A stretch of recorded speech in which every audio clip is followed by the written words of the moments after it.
Hey guys, welcome to MarineMax here in Clearwater. We're standing in our beautiful showroom. We are on a 2020-25 SDX made by Sea Ray. This one in particular is going to be powered by a black 250 Mercury Verado. It's a very powerful motor, yet it's quiet at the same time. Come on in, I'll show you a couple other features. As soon as you walk in, you're going to notice some awesome SeaDek here. It's great for the feet, easy to clean, and it's non-slip. Then when you pull up to the sandbar with all the kids and everything, you can actually make the space a lot bigger simply by pulling this lever and pushing this forward. It makes a lot more space for the kids to run around in and jump off the boat.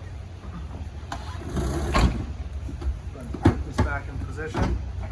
Come on inside. This boat has the capability of seating 14 people. Comfortably, I'd say about 10. It's perfect for cruising up the intercoastals, maybe going to some sandbars, bar hopping, and all that good stuff. Handles chop very well, and it's a very dry boat. So flip these around here.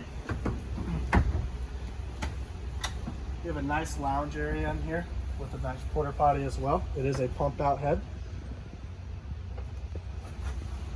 And then notice the very spacious bow. Perfect for seating 4 or 5 people up here. This boat will also come in multiple colors as far as the upholstery and the hull of the boat. If you have any questions whatsoever about it, please contact us here at MarineMax. We look forward to seeing you here soon.